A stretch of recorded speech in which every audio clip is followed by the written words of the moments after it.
continente que se creó fue Baalbará. Tras fragmentarse, los nuevos continentes volvieron a unirse para formar otro supercontinente, llamado Columbia. Tras su fragmentación, el ciclo se repitió de nuevo y se creó Rodinia, y el ciclo continuó y finalmente se formó Pangea.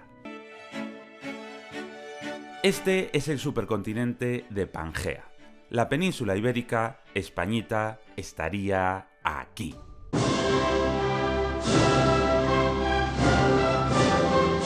Pangea se formó tras la colisión de los supercontinentes de Laurasia con Gondwana, produciendo la orogenia varisca.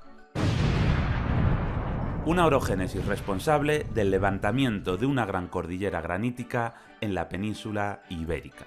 Pero además de aquí, en Iberia, se formó una larga cadena montañosa a lo largo de toda la línea de choque entre continentes, desde las costas de Norteamérica, pasando por España, la Bretaña francesa, el sur de Inglaterra y algunas zonas de Asia. Hoy en día podemos encontrar restos de aquella cordillera de origen varisco en numerosos continentes. La cordillera peninsular recibe el nombre de macizo ibérico y, aún hoy en día, está caracterizado por la abundancia de rocas graníticas. Es lo que solemos llamar la España silícea, ya que el granito es una roca silícea.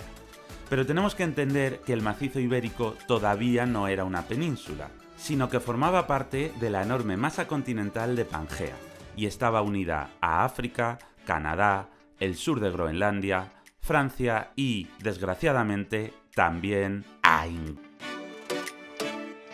Pangea comenzó a fragmentarse.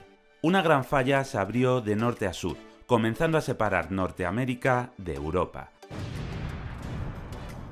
mientras que otra falla se abría de este a oeste, separando África de Europa. Pero además, nuevas fallas se abrieron alrededor del macizo ibérico. Al norte se abrió la falla de Vizcaya, que separó el macizo ibérico de la Bretaña francesa. Y se abrió la falla bética, que comenzó a ampliar el mar del Este, que se llamaba Mar de Tetis, y que posteriormente acabará llamándose, naturalmente, Mar Mediterráneo. Estas fragmentaciones crearon una microplaca tectónica, la placa ibérica. Justo al lado, en el Mediterráneo, se formó otra microplaca, la placa de Alborán, completamente marina, que será fundamental para nuestra historia geológica. El macizo ibérico fue erosionándose con el paso del tiempo, y sus ríos, que en su mayoría desembocaban en el mar de Tetis, comenzaron a depositar grandes cantidades de sedimentos. Sedimentos que se acumularon masivamente en las fosas de las fallas tectónicas, la fosa bética y la fosa pirenaica. También se produjo la rotación de la placa ibérica, que comenzó a moverse en sentido antihorario, separándose de la Bretaña francesa, lo que permitió que se formara el Golfo de Vizcaya. Mirad, aquí podéis ver cómo en los siguientes millones de años el macizo ibérico fue rotando poco a poco, permitiendo que se formara el Golfo de Vizcaya entre la Bretaña francesa y España.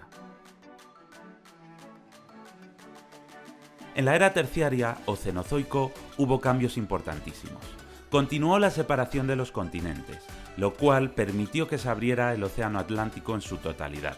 En esta época, salvo el escudo báltico, casi toda Europa estaba bajo las aguas.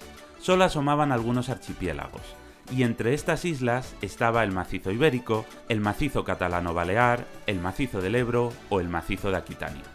Pero entonces África e India comenzaron a colisionar contra Europa y Asia, produciendo la orogenia alpina, la responsable de que desde Portugal hasta China se extienda una sucesión de cadenas montañosas a lo largo de miles de kilómetros.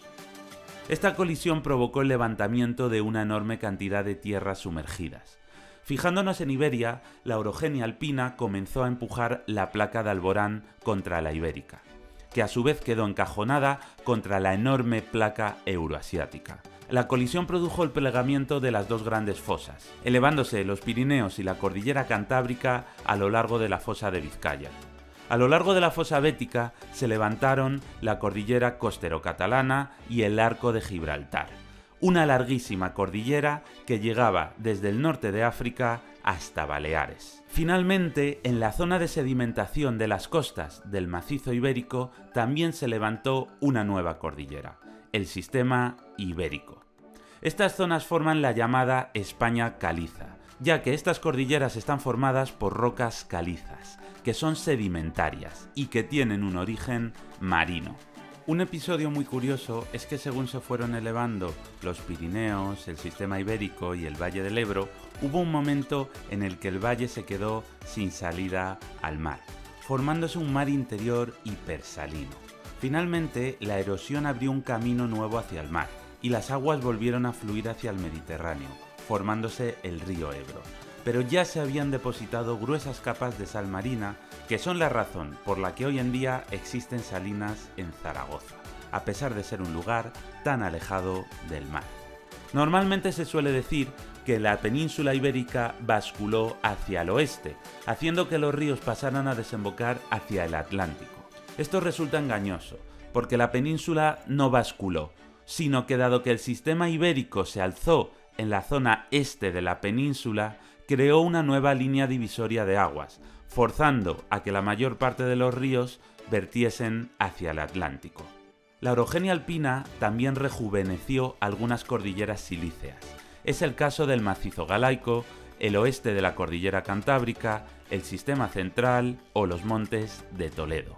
Cuando la placa africana empujó la placa ibérica contra la euroasiática, el empuje hizo que comenzaran a crearse zonas de subducción, pero también hizo que la placa se viera comprimida y aparecieran pequeñas fallas interiores, sobre las cuales se levantaron grandes bloques graníticos. La compresión provoca grietas y fallas en la roca, y dependiendo del ángulo de falla pueden levantarse grandes bloques graníticos. Al sur de la península existían dos estrechos que hacían de entradas al mar de Tetis. Una al norte del arco de Gibraltar, por la zona más profunda de la fosa bética, y otra al sur. La geografía de esta parte es muy diferente de la actual, ya que la orogenia alpina provocó grandes cambios en su época final.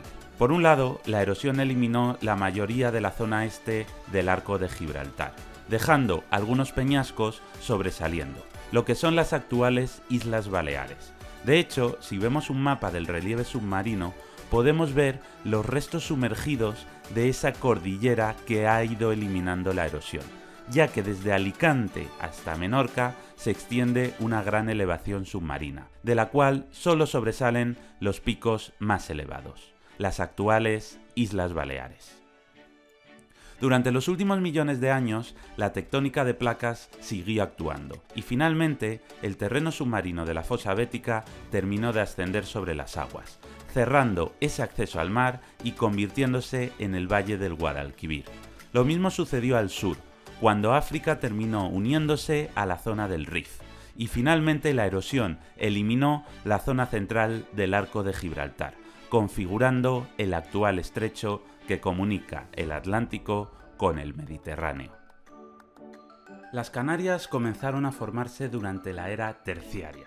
Son un archipiélago de origen volcánico y, prácticamente, cada isla es un volcán submarino de un tamaño tan descomunal que ha acabado asomando sobre las aguas.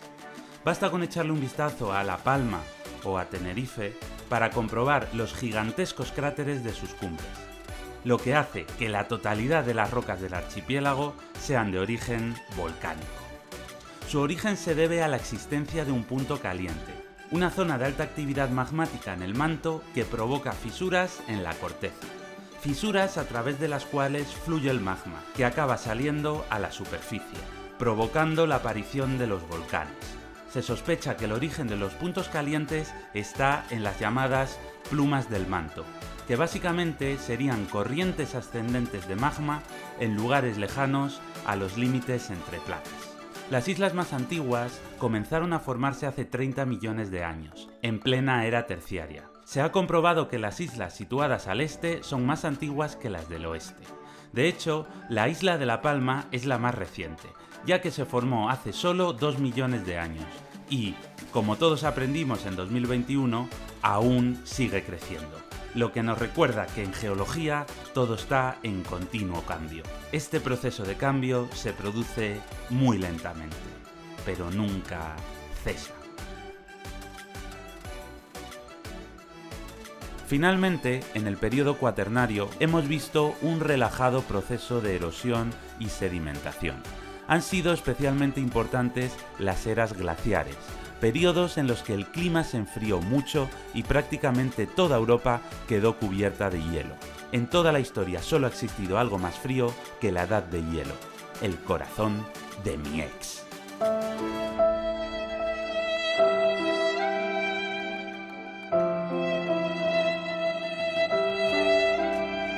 Las cimas de las montañas de España quedaron cubiertas de glaciares, que tallaron profundos valles.